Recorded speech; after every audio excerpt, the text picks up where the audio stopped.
দাজ্জালের বিষয়ে কিছু হাদিস, বিস্তারিত দাজ্জালের ভয়ঙ্কর এবং ভয়াবহ ফিতনার কিছু হাদিস তিনি তুলে ধরেছেন, যেগুলো আমরা সংক্ষিপ্ত, বেশি সময় নেব না, অল্প অল্প করে আমরা একটা দুটো হাদিস বলে আজকের আলোচনা শেষ করব ইনশাল্লাহ। ফাতেমা বিনতে কাইস রাদিয়াল্লাহু তাআলা থেকে বর্ণিত, তিনি বলেন, এক সালাতের পর আল্লাহর নবী বললেন মাইকে বা মুখে, মাইকে তো না, মুখে ঘোষণা হলো যে তোমরা সবাই বসে পড়ো, রাসূল সাল্লাল্লাহু আলাইহি ওয়াসাল্লাম কথা বলবেন। তো মানুষজন সব বসে পড়লো। রাসূল সাল্লাল্লাহু আলাইহি ওয়াসাল্লাম মেম্বারে দাঁড়ালেন। মেম্বারে দাঁড়িয়ে তিনি বলতে লাগলেন যে আজকে আমি তোমাদেরকে এমন এক গল্প শোনাবো যে গল্প আমি তোমাদের সামনে অনেক করেছি। এই গল্প হচ্ছে তামিম আদ-দারির গল্প। আন্না তামিম আদ-দারি কান রাজুলান নাসরানিয়ান, যে ছিল খ্রিস্টান মানুষ, যা আফাবায়া ও আসলামা, সে আল্লাহ নবীর হাতে হাত রেখে ইসলাম গ্রহণ করার পর এই ঘটনা সে আল্লাহ নবীকে শোনায়। সেই ঘটনা হচ্ছে আন্নাহু রাকিবা ফি সাফিনাতিন বাহরিয়াতিন মা সালাসিনা রাজুলাম, সে তার নিজ গোত্র এবং আর 2-3টা আরব গোত্রের 30 জন মানুষকে নিয়ে একটা নৌকায় দীর্ঘ লম্বা সফরে বের হয়। ফালাইবা বিহিমুল মাউজু শাহরান ফিল বাহারি, সমুদ্রের ঢেউ তাদেরকে 1 মাস যাবৎ এদিক ওদিকে নিয়ে যেতে থাকে। তারা কোনো লোকেশন ট্র্যাক করা, আগের যুগের মানুষ তারা এবং চাঁদ দেখে দিক নির্ধারণ করে নৌকা পরিচালনা করত, কিন্তু ঝড় বৃষ্টি ঢেউয়ে আর কন্ট্রোল করতে পারেনি যে এই নৌকা কোন দিকে যাচ্ছে। তো অনেক পরে গিয়ে, দীর্ঘ 1 মাস পরে গিয়ে এই নৌকা একটা দ্বীপে গিয়ে ভিড়ল। সংক্ষেপে আমি শেষ করে দিচ্ছি। একটা দ্বীপে ভিড়ার পর, লাগার পর তারা সেখানে নামলো। নামার পর দেখতেছে একটা প্রাণী, ফালাকিয়াতুম দাব্বাতুন, একটা ভয়ঙ্কর প্রাণী যার অত্যধিক চুলের কারণে লা ইয়াদরুনা মা কুবুলুহু মিন দুবুরিহি, সামনে কোনটা পিছন কোনটা, মুখ কোন দিকে পিছন কোন দিকে এটা বোঝা যাচ্ছে না অত্যধিক চুলের কারণে। তখন এরা তাকে বলছে, ওয়াই হাক, তোমার ধ্বংস হোক। তখন ওই প্রাণী উত্তরে বলছে, আনাল জাসসাসা, আমি হচ্ছে গোয়েন্দা।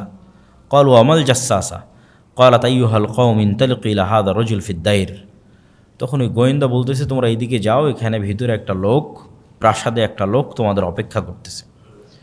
তখন আমরা যখনই একটা মানুষের কথা শুনলাম যে একটা মানুষ অপেক্ষা করছে, তখন আমরা এর থেকে বেঁচে ফেরার জন্য, এই তো একটা প্রাণী যে নিজেকে গোয়েন্দা বলতেছে, তার থেকে বেঁচে ফেরার জন্য আমরা দৌড়ে চলে গেলাম ওই মানুষের দিকে।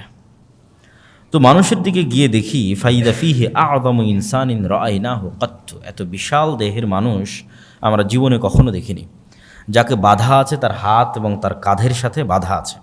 মা বাইনা রুকবাতাইহি ইলা কা'বাইহি বিল হাদিদ, তার হাঁটু, তার হাত, কোনোই, কাঁধ, এগুলো লোহার জিঞ্জির দিয়ে বাধা আছে।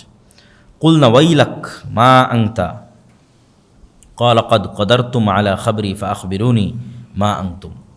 আমরা ওকে জিজ্ঞেস করলাম, এই তুমি কে? তো সে বললো, তোমরা তো জানবেই আমি কে, আগে বলো তোমরা যে তোমরা কারা, আমি কে এটা তো তোমরা জানবেই।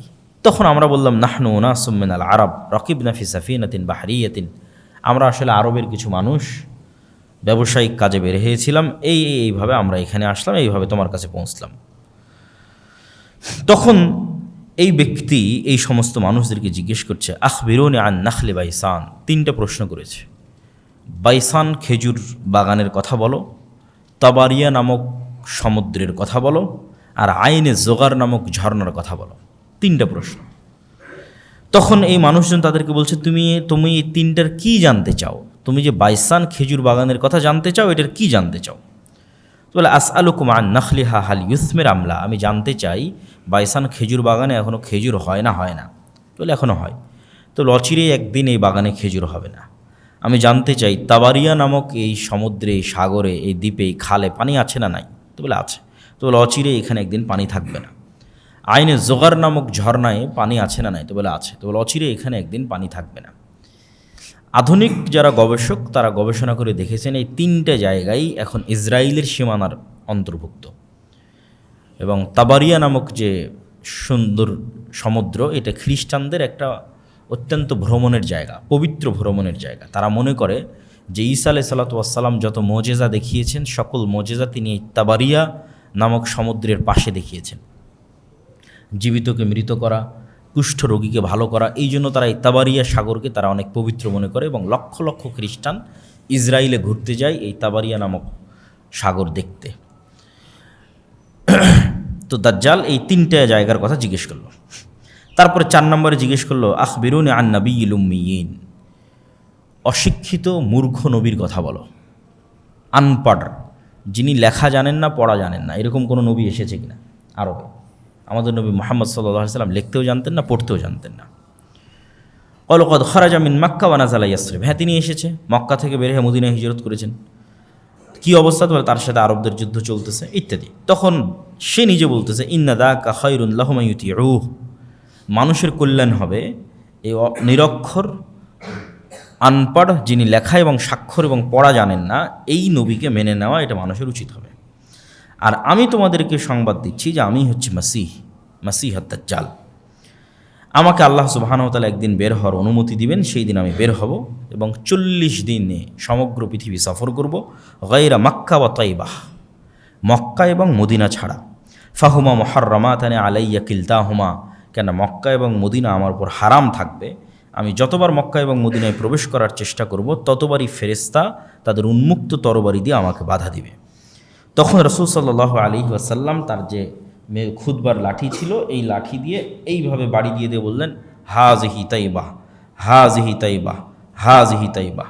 এটাই হচ্ছে সেই তাইবা, এটাই হচ্ছে সেই তাইবা, সেই মদিনা যেখানে দাজ্জাল প্রবেশ করতে পারবে না। এবং আমি এই দাজ্জালের ঘটনা তোমাদেরকে এর আগেও বলেছি। এবং রাসূল সাল্লাল্লাহু আলাইহি সাল্লাম হাত দিয়ে ইশারা করলেন পূর্ব দিকে, যে দাজ্জাল পূর্ব দিক থেকে বের হবে। মদিনা থেকে সরাসরি পূর্ব দিকে যদি রেখা টানা হয়, তাহলে যেই উপসাগরকে কেন্দ্র করে এখন যুদ্ধ চলতেছে সেই উপসাগর পরে আর কি, মানে সৌদি আরবের সীমানা যদি আমরা বাদ দিয়ে দিই, যে সৌদি আরবের সীমানার পরে আমরা পূর্ব দিকে মদিনা থেকে একটা রেখা টানতেছি, কোথায় গিয়ে থাকে? তাহলে সৌদি সীমানা শেষ হলে প্রথমে সাগর পড়বে, পারস্য উপসাগর, তারপরে ইরান পড়বে, তারপরে এইভাবে সামনের দিকে যেতে থাকবে পূর্ব দিক। তো রাসূল সাল্লাল্লাহু আলাইহি ওয়াসাল্লাম বললেন পূর্ব দিক থেকে দাজ্জাল বের হবে। দাজ্জাল সম্পর্কে রাসূল সাল্লাল্লাহু আলাইহি ওয়াসাল্লামের আরও দুই একটি সংক্ষিপ্ত বর্ণনা এই তথ্যের সাথে সম্পৃক্ত, কানেক্টেড। দাজ্জাল যে 40 দিন পৃথিবীতে ঘুরবে, এই 40 দিনের প্রথম দিন হবে 1 বছরের সমান, এই 40 দিনের দ্বিতীয় দিন হবে 1 মাসের সমান, এই 40 দিনের তৃতীয় দিন হবে 1 সপ্তাহের সমান, এবং এই 40 দিনের বাকি 37 দিন হবে স্বাভাবিক দিনের সমান। রাসূল সাল্লাল্লাহু জিজ্ঞেস করে আল্লাহ নবী, সে এত দ্রুত কীভাবে 40 দিনে সমগ্র পৃথিবী সফর করবে, তার গতি কেমন হবে? তো আল্লাহ নবী বললেন, কাল গাইসি ইস্তাদবারাতহুর রিহ, আকাশে যে তোমরা মেঘ দেখো, এই মেঘ যখন চলে, এই মেঘ চলার যে গতি, সেই গতি হবে। তো আল্লাহ নবী মেঘের সাথেই কেন সাদৃশ্য দিলেন, আর মেঘের চলার গতির সাথেই কেন সাদৃশ্য দিলেন, এটা স্পষ্ট বোধগম্য নয়। সরাসরি দাজ্জালের নিজের গতি এরকম হবে আকাশে উড়ার মতো, না দাজ্জাল আকাশে উড়ার কোনো যন্ত্র ব্যবহার করবে? আল্লাহু আলাম, আল্লাহ সুবহানাহু ওয়া তাআলা ভালো জানেন। রাসূল সাল্লাল্লাহু আলাইহি ওয়াসাল্লাম বললেন, দাজ্জাল যখন কোনো এলাকায় যাবে তখন তাদেরকে ডাক দিবে তার উপর ঈমান আনার জন্য। এই নরসিংদীর মানুষ, এই বাংলাদেশের মানুষ, ওই যে এরিয়াতে যাবে, তোমরা আমার প্রতি ঈমান আনয়ন করো। তো যেই এলাকার মানুষ ঈমান আনয়ন করবে, ওই এলাকার আকাশকে দাজ্জাল আদেশ দিবে, ফাতুমতিরুস সামা, আকাশকে আদেশ দেবে, আকাশ বৃষ্টি বর্ষণ করে এলাকায়। তখন আকাশ সেই এলাকায় বৃষ্টি বর্ষণ করবে। জমিনকে আদেশ দিবে দাজ্জাল যে ফসল উৎপাদন করো, ফাতুমবিত, তখন সেখানে ফসল উৎপাদন হবে। আর ওই অঞ্চলের মানুষ টাকা পয়সা, ধন দৌলত, খাবার দাবারে পরিপূর্ণ হয়ে যাবে তাদের। এবার দাজ্জাল কোনো এক এলাকায় গিয়ে যখন বলবে যে এই ঈমান আনয়ন করো, আর ওই এলাকার মানুষ যখন বলবে যে না আমরা ঈমান আনয়ন করবো না, তখন দাজ্জাল ওই আকাশকে বলবে বৃষ্টি বন্ধ করে দাও, জমিনকে বলবে উৎপাদন বন্ধ করে দাও। ওই এলাকা থেকে দাজ্জাল যখন চলে যাবে তখন সেটা দুর্ভিক্ষে পরিণত হয়ে যাবে। আর এক হাদিসে রাসূল সাল্লাল্লাহু আলাইহি ওয়াসাল্লাম, আমরা যে শাম সিরিয়ার যে মুজাহিদদের কথা বলতে যখন ঈসা আলাইহিস সালাম আসবে, ওখানেও বলা আছে যে শাম বা সিরিয়ার মানুষ দাজ্জালের আনুগত্য না করার কারণে সেখানে দুর্ভিক্ষ দেখা দিবে এবং মানুষ তার ধনের রশি খাওয়া শুরু করবে, এই পরিমাণ দুর্ভিক্ষ দেখা দিবে। তখন তারা ঈসা আলাইহিস সালামের অপেক্ষা করবে এবং ঈসা আলাইহিস সালাম আসার পর দাজ্জালের এই ভয়ঙ্কর ফিতনা থেকে তারা মুক্তি পাবে। নাহলে দাজ্জালের এই ভয়ঙ্কর ফিতনা এমনভাবে মানুষকে গ্রাস করবে, প্রত্যেক যে মানুষের ন্যূনতম দুনিয়াবি লোভ আছে, ন্যূনতম, সেই ফিতনায় পা দিয়ে দিবে। আর যে মানুষের চুল পরিমাণ দুনিয়ার লোভ নাই, যে মৃত্যুর জন্য প্রস্তুত, যে আমার জন্ম হয়েছে বাস মরার জন্য, ঈমান অবস্থায় মৃত্যুকে সকল কিছুর উপর প্রাধান্য দিবে, এই ধরনের মানুষেরা দাজ্জালের ফিতনা থেকে বেঁচে যেতে পারে। এটা পৃথিবীর সবচেয়ে ভয়ঙ্কর ফিতনা, যে ফিতনা সম্পর্কে অতীতের সকল নবী রাসূল সতর্ক করেছেন। রাসূলুল্লাহ সাল্লাল্লাহু আলাইহি ওয়াসাল্লাম দাজ্জালের কথা বলতে গিয়ে আরও বলেছেন যে দাজ্জাল মদিনার একজন মানুষকে হত্যা করে জীবিত করবে। দাজ্জাল যখন মদিনায় যাবে, মদিনার মধ্যে তো প্রবেশ করতে পারবে না, মদিনার পাশে যখন যাবে তখন মদিনা বিশাল ঝাঁকুনি হবে, ভূমিকম্প হবে, এবং এই ভূমিকম্পে মদিনার যারা ফাসেক ফাজের মোনাফিক আছে তারা মদিনা থেকে বের হয়ে এসে দাজ্জালের পূজা করবে, আর একমাত্র পাক্কা মুমিনেরা মদিনায় থেকে যাবে, যাদের ইমান খুব মজবুত টপ লেভেলের। তো ওই রকম একজন ইমানদার ব্যক্তি বের হয়ে আসবে যাকে দাজ্জাল হত্যা করবে, যে দাজ্জালকে অস্বীকার করবে এবং হত্যা করার পর আবার জীবিত করবে।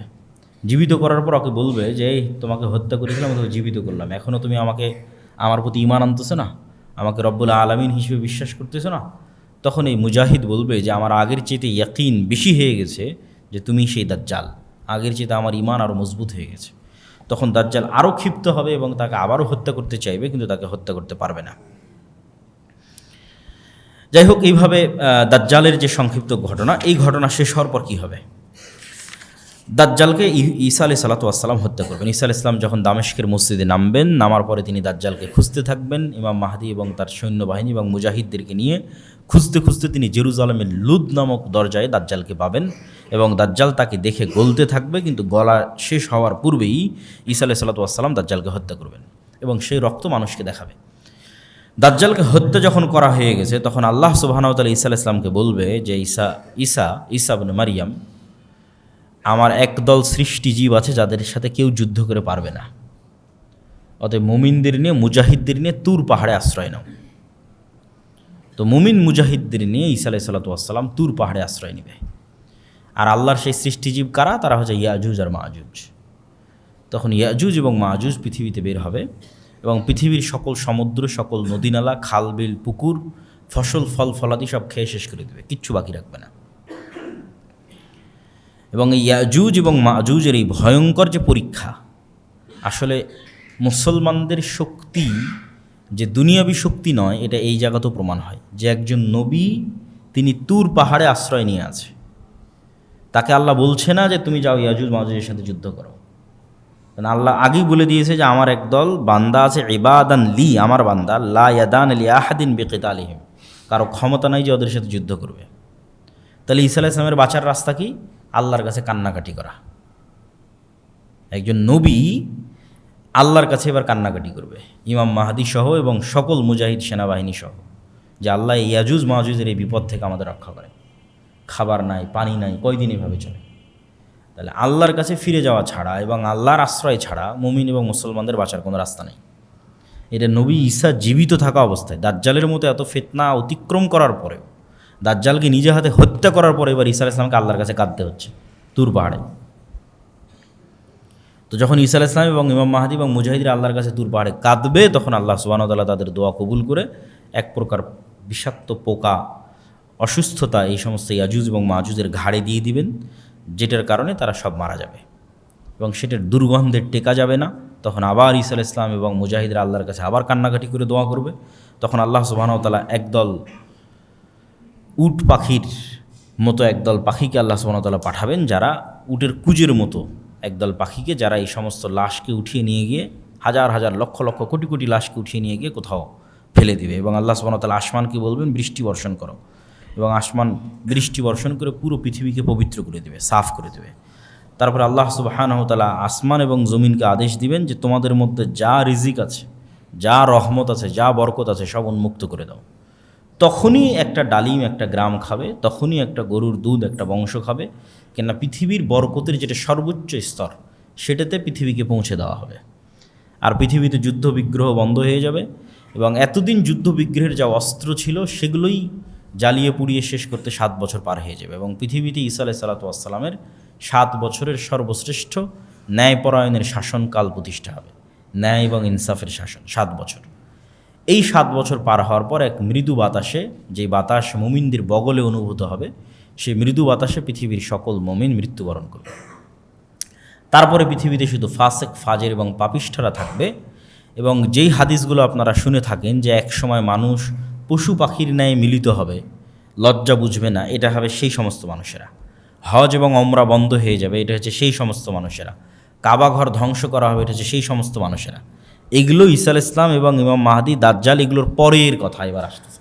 তখন পৃথিবীতে আর কোনো মুমিন বেঁচে থাকবে না, কেউ কোরআন পড়ার লোক থাকবে না, আল্লাহর নাম নেওয়ার লোক থাকবে না। সেগুলো এখন নয়, এগুলো হবে দাজ্জালের পরে, ঈসা আলাইহিস সালামের পরে। যখন আর কোনো মানুষ না আল্লাহকে চিনবে, না কোরআনকে চিনবে, না কাবাকে চিনবে, না মানুষের কোনো লজ্জা এবং হায়া থাকবে। কুকুর যেভাবে খোলা মাঠে মিলিত হচ্ছে, মানুষ সেভাবে মিলিত হবে। এই সমস্ত পাপিষ্ঠ পাপাচারী নিকৃষ্ট মানুষের উপর আল্লাহ সুবহানাহু ওয়া তাআলা কিয়ামত কায়েম করবে। তো এই হলো আজকে আমাদের সংক্ষিপ্ত আলোচনা যে কিয়ামতের পূর্ব মুহূর্তে এই রকমের কিছু ভয়ঙ্কর এবং ভয়াবহ যুদ্ধ হবে। সেই যুদ্ধটা কখন, কোথায়, কিভাবে, কোন যুদ্ধ সেটা নির্দিষ্ট করে বলা কঠিন, কিন্তু এই রকমের ভয়াবহ ভয়ঙ্কর যুদ্ধ হবে যেটা রাসূল সাল্লাল্লাহু আলাইহি ওয়াসাল্লাম বলছেন। এবং অন্তত একটা জিনিস ক্লিয়ার যে শাম এবং সিরিয়ার মানুষেরা ইমানের উপর থাকবে, মদিনার মানুষেরা ইমানের উপর থাকবে। একটা জিনিস পরিষ্কার, মদিনা থেকে মুজাহিদ বের হবে, শাম এবং সিরিয়া থেকে মুজাহিদ বের হবে, এবং তারাই মূলত ইমাম মাহদি এবং ঈসা আলাইহিস সালাতু ওয়াস সালামের সঙ্গী হবে। এবং আরও একটা জিনিস পরিষ্কার যে মুসলমানেরা কনস্টান্টিনোপল, ইস্তাম্বুল, তুরস্ক বিজয় করবে। যদিও মানুষের ইচ্ছা এবং কামনা হওয়া উচিত নয় যে সে এইটার অংশ হবে। কেন উচিত নয়? সকল নবী সকল উম্মতকে শিখিয়ে দিয়ে গেছে তোমরা মাসিহাদ দাজ্জালের ফিতনা থেকে আল্লাহর কাছে পরিত্রাণ চাও। কেন ওই ফিতনায় পরীক্ষায় পাশ করার মতো ঈমান আমার এবং আপনার আছে কিনা এটা আমরা জানি না। ফলত ওই পৃথিবীতে ওই ফিতনা প্রকাশ হওয়ার আগেই যদি আমরা পৃথিবী থেকে বিদায় নিই, এটা আমাদের জন্য করলেন। কেন আমাদের টার্গেট তো জান্নাতে যাওয়া। তো এই জন্য কখন কোথায় ইমাম মাহদি বের হলো আর কখন কোথায় ঈসা আলাইহিস সালাম অবতীর্ণ হবে এইটার পিছনে না পড়ে আমি আমার ঈমান নিয়ে কত দ্রুত পৃথিবী থেকে বিদায় নিতে পারি, আর আল্লাহ আমাকে ওই ফিতনা থেকে কত আগে পৃথিবী থেকে নিয়ে যায়, এটা মানুষের কামনা হওয়া উচিত। যে দাজ্জালের ফিতনা বের হওয়ার আগে যেন আল্লাহ আমাদের পৃথিবী থেকে যাওয়ার ব্যবস্থা করে দেয়। কেননা সেটা এক ভয়ঙ্কর এবং ভয়ানক ফিতনা হবে যেখানে মানুষ তার ঈমান হারিয়ে ফেলবে। এবং তিনটে ধর্মের মানুষ এ বিষয়ে একমত যে কিয়ামতের পূর্ব মুহূর্তে একজন মাসিহ বের হবে যে তাদের উদ্ধার করবে। ইহুদিরা অপেক্ষায় আছে একজন মাসিহ বের হবে যে তাদের উদ্ধার করবে, খ্রিস্টানরা অপেক্ষায় আছে একজন মাসিহ বের হবে যে তাদের উদ্ধার করবে, আর মুসলমানদের হাদিসে তো কোরআনে তো বলাই আছে যে একজন মাসিহ বের হবে যে মুসলমানদের উদ্ধার করবে। সেই মাসিহকে, মাসিহ মানে উদ্ধারকারী, সেই মাসিহ মাসিহাদ দাজ্জাল, সেই মাসিহ ঈসা মাসিহ। ঈসার নামেও মাসিহ আছে, দাজ্জালের নামেও মাসিহ আছে। মাসিহ মানে উদ্ধারকারী। মাসিহাদ দাজ্জাল না ঈসা মাসিহ? তো মূলত ইহুদিদের মাসিহ হবে দাজ্জাল। ইহুদিরা যেই মাসিহের অপেক্ষায় আছে তাদের উদ্ধার করবে, এই মাসিহ হবে দাজ্জাল। কেননা দাজ্জালের হাতে তখন পৃথিবীর সকল পাওয়ার ক্ষমতা থাকবে। মুসলমানরা তবে নিরীহ, খাবার নাই, আসমানের বৃষ্টি বন্ধ হয়ে যাবে, জমিনের উৎপাদন বন্ধ হয়ে যাবে, দুর্ভিক্ষ দেখা দিবে। তাহলে এই দলে তো আর কেউ অত সহজে যাবে না। মানুষ তো সবসময় ক্ষমতার পিছনে ছুটে, যার কাছে টাকা পয়সা, যার কাছে ধন দৌলত সেটার পিছনে ছুটে। তাহলে ইহুদিদের মাসিহ কে হবে? দাজ্জাল। আর খ্রিস্টান এবং মুসলমানদের মাসিহ ঈসা আলাইহিস সালাম হবে, কেন অধিকাংশ খ্রিস্টান মুসলমান হয়ে যাবে ঈসা আলাইহিস সালাম আসার পরে। এবং ঈসা আলাইহিস সালাম স্পষ্ট করে দিবেন, তিনি নিজে হাতে ক্রুশ ভেঙে দিবেন, তিনি নিজে হাতে খিনজির শুকুরের গোস্তকে হারাম করবেন, তথা খ্রিস্টানরা আজ পর্যন্ত যে ভ্রান্তির উপর আছে এই ভ্রান্তি ঈসা আলাইহিস সালাম নিজে খণ্ডন করবেন যে তোমাদের ভ্রান্তিগুলো ভ্রান্তি।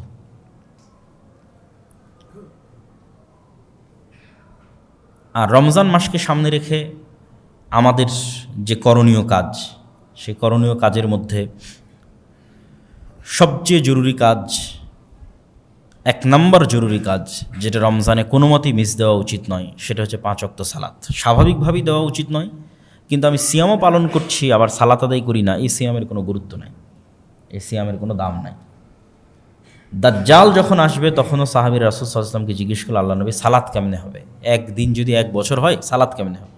তাহলে দেখেন সাহাবীদের মাথায় সালাত কিভাবে ঢুকে আছে যে দাজ্জালের ফিতনার ভয়ে ভীত হয়ে অন্য কোনো প্রশ্ন নয়, তাদের মাথায় প্রথম ক্যাচ করেছে সালাত।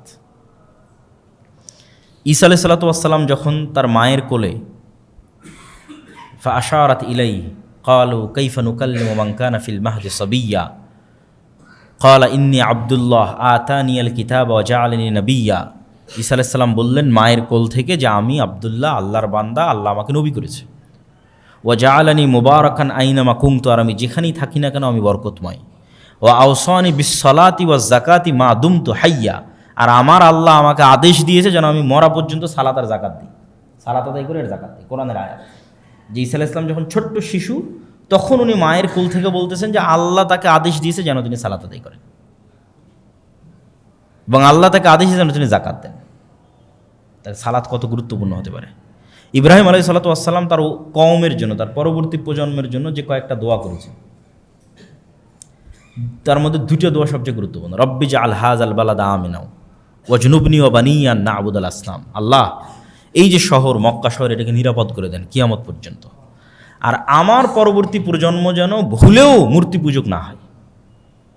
তাহলে মূর্তি পূজা কতটা শিরক, কতটা ভয়ঙ্কর খারাপ জিনিস, যে ঈসা আলাইহিস সালাম তার পরবর্তী প্রজন্ম জন্য যে গুরুত্বপূর্ণ দোয়াটা করতেছেন, সেখানে তিনি জায়গা দিচ্ছেন যেন তার পরবর্তী প্রজন্ম মূর্তি পূজক না হয়, মানে শিরক না করে। আর আরেকটা কি দোয়া করছেন? রব্বি জাআলনি মুকিমাস সালাহ ওয়া মিন যুররিয়াতি। আল্লাহ, আমি যেন সালাত আদায়কারী হই আর আমার পরবর্তী প্রজন্ম যেন সালাত আদায়কারী হয়, আমার পরবর্তী প্রজন্ম যেন বেনামাজি না হয়। তাহলে মুসলমানের জন্য পৃথিবী থেকে বিদায় নেওয়া এমতো অবস্থায় যে সে বেনামাজি, এমতো অবস্থায় যে সে কোরআন জানে না, কোরআন পড়ে না, বিনা সালাত বিনা কোরআনে মুসলমানের পৃথিবী থেকে বিদায় নেওয়া উচিত নয়। দুটো জরুরি জিনিস মুসলমানকে নিশ্চিত করতেই হবে তার হায়াত থাকা পর্যন্ত। এক, সে সালাত আদায়কারী হবে। দুই, সে কোরআন পড়া জানবে এবং কোরআন পাঠকারী হবে। তাহলে রমজান মাসের 1 নম্বর জরুরি কাজ 5 ওয়াক্ত সালাত, 2 নম্বর জরুরি কাজ কোরআন। মুসা আলাইহিস সালাতু ওয়াস সালামের কওমকে যখন তাওরাত দেওয়া হলো, তোরাহ বলে ইহুদিরা উচ্চারণ করে, যে তোরাহ, যখন তাওরাত দেওয়া হলো, তখন এই তাওরাত যেন তারা মানে, এই জন্য তুর পাহাড়, যে তুর পাহাড়ে ঈসা আলাইহিস সালাম আশ্রয় নেবে, যে তুর পাহাড়ে এই মুসা আলাইহিস সালাম ইবাদত করেছেন 40 রাত আল্লাহর, আরবাঈনা ওয়া ইয ওয়া'আদনা মুসা আরবাঈনা লাইলা, 40 রাত ইবাদত করেছে মুসা আলাইহিস সালাম তুর পাহাড়ে। এই তুর পাহাড়কে আল্লাহ ইহুদিদের মাথার উপর তুলে ধরেছে, তুলে ধরে বলছে, হয় তাওরাত মানার ওয়াদা কর, না হলে পাহাড় ছেড়ে দিয়ে এখনই হত্যা করে দিলাম, এখনই ধ্বংস করে দিলাম। তখন বানু ইসরাঈল বলছে, ঠিক আছে, আমরা তাওরাত এবং তাওরাতে যা আছে এটা মানব। তো প্রত্যেক উম্মতের উপর যে গজব এসেছে, সে গজব আসার কারণ হচ্ছে ওই উম্মতের উপর পাঠানো কিতাবকে না মানা। তাওরাত যদি না মানে তো পাহাড় ছেড়ে দিয়ে আল্লাহ ধ্বংস করে দেবে। তাহলে উম্মতে মুহাম্মাদির উপর গজব আসবে যদি তারা কোরআনকে অবহেলা করে। আর উম্মতে মুহাম্মাদের উপর গজব নূহ আলাইহিস সালামের কওমের মতো বন্যার আকারে হবে না, লূত আলাইহিস সালামের কওমের মতো শহর উল্টিয়ে দেওয়া হবে না, আদ সামুদের মতো বিকট আওয়াজ বা ঝড়ো বাতাসে পরিপূর্ণ ধ্বংস হবে না। তাহলে উম্মতে মুহাম্মাদের উপর গজব কি? উম্মতে মুহাম্মাদি যদি কোরআন অবহেলা করে, বা আমি গজবে আছি কি না এজ এ উম্মতে মুহাম্মাদি, সেটা আমি বুঝবো কিভাবে? সেটা হচ্ছে আমাদের উপর ভিন্ন জাতিকে আল্লাহ চাপিয়ে দেবে। আরাকানের রোহিঙ্গা, আর চায়নার উইঘুর, আর ফিলিস্তিন, আর বাংলাদেশ, আর যেখানে ভিন্ন জাতিকে তাদের উপর চাপিয়ে দেবে, এটা গজব। এটা হলো উম্মতে মুহাম্মাদির গজবের ধরন।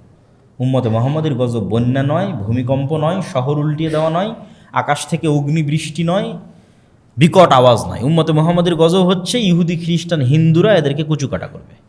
যখন দেখবেন করতেছে তখন বুঝবেন গজব। যেমন হালাকু খা, চেঙ্গিস খা যখন বাগদাদে গিয়ে লক্ষ লক্ষ মানুষকে জবাই করেছে বাগদাদে, বুঝতে হবে এটা গজব। কেন এই গজব আসতেছে? কোরআনকে অবমূল্যায়ন করার কারণে। ইন্নাল্লাহ ইয়ারফাউ বিহাযাল কিতাবি আকওয়ামান ওয়া ইয়াদউ বিহি আখারিন। কোরআন এবং এই উম্মতের শক্তি সামর্থ্য দাড়িপাল্লায় সমান সমান। আমার এবং আপনার বাড়িতে, আমার এবং আপনার সমাজে কোরআনের মূল্য যেই মানে থাকবে, পৃথিবীতে এই উম্মতের ক্ষমতা, দাপট, শক্তি সেই লেভেলে থাকবে। কোরআন আমাদের বাড়িতে, আমাদের ঘরে যেই নিম্ন লেভেলে থাকবে, পৃথিবীতে উম্মতে মুহাম্মাদের অবস্থা সেই নিম্ন লেভেলে থাকবে। এটা রাসূল সাল্লাল্লাহু আলাইহি ওয়াসাল্লামের হাদিসের আমি অনুবাদ করতেছি, যে তাহলে আমার এবং আপনার পৃথিবীর উন্নতি নির্ভর করতেছে কোরআন পড়া, মানা, বুঝা এবং শিখার উপর। পৃথিবীতে যদি উম্মতে মুহাম্মাদি চায় যে তারা শক্তিশালী, সামর্থ্যবান, পাওয়ারফুল হবে, তাহলে ফিরে আসতে হবে কোরআনের কাছে। এই রমজান মাস হচ্ছে কোরআনের মাস, শাহরু রমাদান আল্লাযী উনজিলা ফীহিল কোরআন। এবং ওই যে দাজ্জালের ফিতনা থেকে বাঁচার রাস্তাও কিন্তু কোরআন। সূরা কাহফের প্রথম 10 আয়াত এবং সূরা কাহফ দাজ্জালের ফিতনা থেকে মুক্তির রাস্তা। তো ওই সূরা কাহফ তো কোরআনেরই অংশ। কোরআন যাদের অন্তরে প্রথিত হয়ে আছে, এরা ফিতনায় পতিত হবে না। মানে কোরআনের বুঝ এবং কোরআনের জ্ঞান যাদের ভিতরে আছে। এই জন্য রমজানকে কেন্দ্র করে মসজিদ, মাদ্রাসা, মক্তব, আমরা দাওয়া ইলাল্লাহর মাধ্যমে 7 শতাধিক মক্তব পরিচালিত করতেছি, যেটার একটা প্রতিযোগিতা আপনারা হয়তো এনটিভির পর্দায় অথবা আমাদের ফেসবুকে দেখতে পাচ্ছেন। এনটিভির পর্দায় প্রতিদিন বিকেল 3টায় প্রচারিত হয়। এটা শুধু মক্তবের বাচ্চারা, না মাদ্রাসার, না ইংলিশ মিডিয়াম স্কুলের, না কোথাও, একদম গ্রামে গঞ্জে প্রত্যন্ত অঞ্চলে মসজিদে যে মক্তব হয় সেখানে। তাহলে দ্বিতীয় জরুরি কাজ কোরআন, 1 নম্বর জরুরি কাজ সালাত, দ্বিতীয় জরুরি কাজ কোরআন। তৃতীয় জরুরি কাজ, রমজান মাসের ফজিলত যদি আমরা পেতে চাই, যে অতীতের সকল গুনাহ ক্ষমা হয়ে যাওয়া, তাহলে গুনাহ মুক্ত রমজান হতে হবে, গুনাহ মুক্ত সিয়াম হতে হবে, না হলে এই ফজিলত পাওয়া যাবে না। ফজিলত এক জিনিস, ফারজিয়াত আদায় হওয়া এক জিনিস। ফারজিয়াত আদায় হওয়ার ফজিলত দুইটা সম্পূর্ণ ভিন্ন জিনিস। তুমি যদি নিয়মিত ক্লাসে 40%, সর্বনিম্ন 40% যদি ক্লাসে উপস্থিতি থাকে, তাহলে তোমার ছাত্রত্ব টিকবে। আর যদি ক্লাসে উপস্থিতি 100% থাকে, তাহলে তোমাকে এই পুরস্কার দেওয়া হবে। ছাত্রত্ব টিকা আর পুরস্কার পাওয়া অনেক পার্থক্য আছে। তো আমি ঠিক আছে না খেয়ে থাকলাম, লজ্জাস্থান হেফাজতে, পেটের সিয়াম আর লজ্জাস্থানের সিয়াম। এই সিয়ামের কারণে কি হবে? সিয়াম না থাকার গুনাহ থেকে আমি বেঁচে যাব, ফারজিয়াত আদায় হয়ে যাবে। কিন্তু ফজিলত পূরণ করার জন্য আমাকে একটা শর্ত পূরণ করতে হবে, সেটা হচ্ছে গুনাহ মুক্ত রমজান লাগবে, গুনাহ মুক্ত সিয়াম লাগবে। জিহব্বারও সিয়াম লাগবে, চোখেরও সিয়াম লাগবে, কানেরও সিয়াম লাগবে, হাতেরও সিয়াম লাগবে, পায়েরও সিয়াম লাগবে। চোখ দেখবে না অশ্লীল দৃশ্য, কান শুনবে না অশ্লীল কথা, মুখ বলবে না অপ্রয়োজনীয় গীবত পরনিন্দা, জিহব্বায় উচ্চারিত হবে আল্লাহর জিকির, উচ্চারিত হবে কোরআন, চোখ দিয়ে পড়বে আল্লাহর কোরআন, হাত দিয়ে ইবাদত করবে আল্লাহর, এবং সকল গুনাহ থেকে মুক্ত থাকবে। এবার পাবে ওই ফজিলত যে কেউ যদি রমজানে সিয়াম রাখে, কেউ যদি রমজানে তারাবির সালাত আদায় করে, কেউ যদি লাইলাতুল কদরের রাত জাগে, তাহলে তার অতীতের সব গুনাহ মাফ হয়ে যাবে। এটা স্পেশাল অফার, ফজিলত, পুরস্কার। এইটা পূরণ করতে হলে গুনাহ মুক্ত রমজান লাগবে। এই জন্য রমজানের তৃতীয় জরুরি কাজ, যে রমজানে আপনাকে টার্গেট নিতে হবে যে আমি শুধু পেট আর লজ্জাস্থানের সিয়াম থাকবে না, পুরো শরীরের সিয়াম চলবে, তথা পুরো শরীরের সকল অঙ্গ প্রত্যঙ্গকে সকল গুনাহ থেকে বিরত রাখা। আল্লাহ সুবহানাহু ওয়া তাআলা আমাদের তৌফিক দান করুক, আল্লাহুম্মা আমিন। রমজান মাসের চতুর্থ জরুরি কাজ, অত্যধিক পরিমাণে দান, সাদাকা এবং জাকাত বের করা। দেখেন ঈসা আলাইহিস সালামের যে আয়াতটা পড়লাম, ওইটাতে ঈসা আলাইহিস সালাম বলতেছে আল্লাহ আমাকে আদেশ দিয়েছে সালাত আর জাকাতের, কোথাও আল্লাহ জাকাতকে আলাদা করেনি সালাত থেকে। তাহলে আমাদের ব্রেনে সালাতের গুরুত্ব যেই মানের, নিশ্চিত থাকেন জাকাতের গুরুত্ব ওই মানের। কেন কোরআনে কোথাও জাকাতকে, অর্থনৈতিক ইবাদতকে সালাত থেকে আলাদা করা হয়নি। শুরুতেই বলছে ওয়ায়ুকিমুনাস সালাহ ওয়া মিম্মা রাযাকনাহুম ইউনফিকুন, একদম প্রথম সূরা বাকারা, যে তারা সালাত আদায় করে এবং আল্লাহর রাস্তায় দান করে। আল্লাহ সুবহানাহু ওয়া তাআলা জান্নাত বিক্রি করে দিবেন যারা শহীদ হবে জীবন দিয়ে, আর যারা টাকা দিয়ে জান্নাত কিনে নেবে। তো এই জন্য জাকাত পুঙ্খানুপুঙ্খ হিসাব করে বের করতে হবে। 7.5 ভরি স্বর্ণ, 52 তলা রৌপ্য, রৌপ্যর হিসেবে জাকাত বের করলে গরিব মিসকিনের হক বেশি আদায় হয়। এখন স্বর্ণের যে দাম 22, 23, 25 লাখ টাকার মালিক না হলে তো জাকাতই ফরজ হবে না। এই জন্য রৌপ্যের আলোকে জাকাত বের করা ভালো। 1 লাখ টাকা সমপরিমাণ সম্পদ, 80,000 থেকে 1 লাখ, এটাই নেশাব হওয়ার জন্য যথেষ্ট। আর নেশাব যখন 1 বছর অতিক্রম করবে, 1 বছর পর যখন আবার দেখবেন হ্যাঁ আপনার কাছে 1 লাখ বা সমপরিমাণ টাকা আপনার কাছে আছে, তখন আপনি এবার জাকাতের হিসাব করবেন। হিসাব করতে গিয়ে সব একত্রিত করবেন, যত স্বর্ণ আছে, যত গয়না আছে, যত ক্যাশ মানি আছে, ব্যাংক ব্যালেন্স যত টাকা জমা রাখা আছে, মানুষের কাছে পাওনা পাবেন এরকম যত টাকা আছে, সব একত্রিত করে তার 2.5%, বর্তমান বাজার দর ধরে 2.5%। আর ব্যবসায়ী হলে আপনার বিক্রিযোগ্য পণ্য কতখানি আছে, কাঁচামাল কতখানি আছে, যেমন সুতা কতখানি এখন স্টকে আছে, আর কাপড় তৈরি করেছেন এখন বাজারে বিক্রি হবে সেটা কতখানি আছে। ফিক্সড অ্যাসেট হিসাবের মধ্যে আসবে না। ব্যবসায়িক কাজের জন্য যে সমস্ত গাড়ি ঘোড়া বাড়ি এগুলো চলতেছে, বাড়ি ভাড়া নেওয়া আছে, মেশিনারিজ চলতেছে, এগুলোর জাকাত লাগবে না। ঠিক আপনি যে গাড়ি ব্যবহার করছেন, বাড়িতে আছেন, এগুলোর জাকাত লাগবে না। প্রত্যেক যেখান থেকে ইনকাম হয় ওটার জাকাত লাগে। জমিতে যখন ফসল হয় তখন ওষুধ দিতে হয়, ফসল নাই, জমির কোনো ট্যাক্স নাই, ইনকাম হলেই জাকাত। তো জাকাত খুব জরুরি এবং খুব গুরুত্বপূর্ণ। জাকাত যদি না দেওয়া হয় তাহলে জাকাত অনাদায়ী সম্পদের ধরন হিসেবে শাস্তি হবে।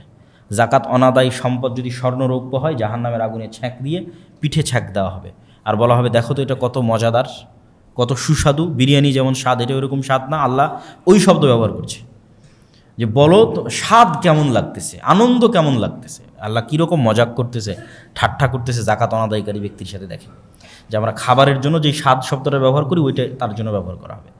আর যদি জাকাত অনাদায়কারী সম্পদ হয় এমনি টাকা পয়সা ধন দৌলত, তাহলে ওইটা হবে সাপের আকৃতিতে, ছবল দিবে আর বলবে আমি তোমার সেই সম্পদ, সঞ্চিত সম্পদ যার জাকাত দাওনি, এখন স্বাদ কেমন একটু দেখো, সুস্বাদু কত আমার এই ছবল। আর যদি জাকাত অনাদায়কারী সম্পদ হয় গরু ছাগল, তাহলে এগুলোকে শিং দেওয়া হবে, খুর দেওয়া হবে, এরা ওই ব্যক্তিকে তার পায়ের আঘাতে এবং মাথার আঘাতে আহত করতে থাকবে আর বলতে থাকবে আমি তোমার সেই সম্পদ আর জাকাত হয়নি। এই জন্য জাকাত দিতেই হবে।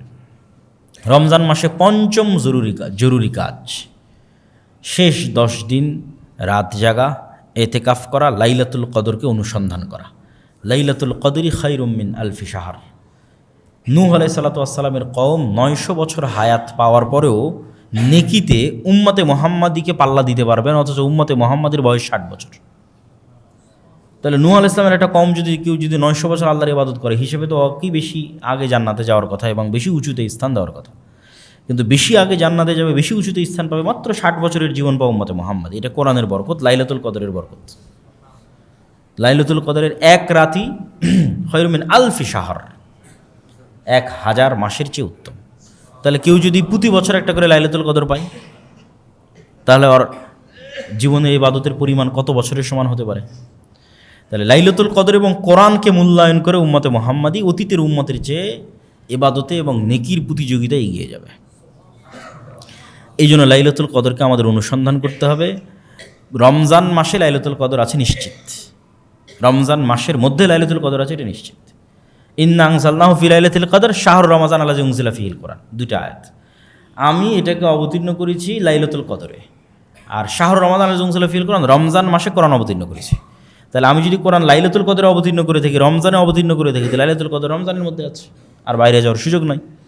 এখন রমজানের মধ্যে মানুষ তার চেষ্টা অনুযায়ী লাইলাতুল কদরকে খুঁজবে। যারা রমজানের প্রতি রাত জাগবে তাদের তো শতভাগ নিশ্চয়তা। যারা তার চেয়ে কম জাগতে চায় তারা শেষ 10 দিনের প্রত্যেক রাত, যারা তার চেয়ে কম জাগতে চায় তারা শেষ 10 দিনের বিজোড় রাত, এর নিচে নামার সুযোগ নেই। শুধু 27, শুধু 21 এরকম কোনো স্পষ্ট দলিল কোরআন এবং হাদিসে নাই। শেষ 10 দিনের বিজোড়ের কথা রাসূল সাল্লাল্লাহু আলাইহি ওয়াসাল্লাম বলেছেন। আর যারা ইতিকাফে থাকবে তাদের জন্য জরুরি হচ্ছে রমজান মাসে ইতিকাফ অবস্থায় অন্য স্বাভাবিক গল্প তো বহু পরের কথা, অন্য আলেম ওলামার বক্তব্য শোনা, অন্য আলেম ওলামার বই পড়াও ঠিক না।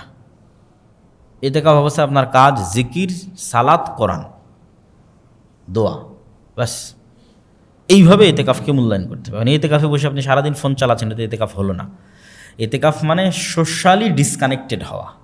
তো আগের যুগে আমরা ফিজিক্যালি, যেহেতু আমাদের সমাজ ব্যবস্থা ছিল, তাই ফিজিক্যালি গিয়ে আমরা ডিসকানেক্ট হতাম মসজিদের কোনায়। এখনকার আমার সমাজ ব্যবস্থা হচ্ছে ডিজিটাল সমাজ ব্যবস্থা। তাহলে আমি যখন ফেসবুকে চালাচ্ছি, আমি কিন্তু চায়ের আড্ডার স্থলেই আছি। মানে আগের যুগের বাইরের চায়ের স্টল এখনকার ফেসবুক। তাহলে আমি ইতিকাফে বসে ফেসবুক চালাচ্ছি, মানে আমি যেন মসজিদ থেকে বের হয়ে ইতিকাফ ভেঙে চায়ের স্টলে যে আড্ডা দিচ্ছি, ফেসবুকে কমেন্ট করতেছি, রিপ্লাই দিচ্ছি, ইউটিউব ভিডিও দেখতেছি। তাহলে এখনকার যুগে ইতিকাফ মানে আগে মোবাইল থেকে ডিসকানেক্ট হতে হবে, ডিজিটালি আগে ডিসকানেক্টেড হতে হবে। ডিজিটাল যে সমাজ ব্যবস্থা আগে ওটার থেকে বিচ্ছিন্ন, তারপরে সশরীরে বিচ্ছিন্ন। ডিজিটালি এটা সাথে গেল এবং এটার মাধ্যমে সমাজ ব্যবস্থার সাথে কানেক্ট থাকলাম, এই ইতিকাফ প্রকৃত ইতিকাফ হবে না। এই জন্য যারা ইতিকাফে বসবেন তারা এই বিষয়গুলো খেয়াল রাখার চেষ্টা করবেন। আল্লাহ সুবহানাহু ওয়া তাআলা আমাদের রমজানকে মূল্যায়ন করার তৌফিক দান করুক, আল্লাহুম্মা আমিন। দাজ্জালের ফিতনা থেকে বেঁচে থাকার তৌফিক দান করুক, আল্লাহুম্মা আমিন।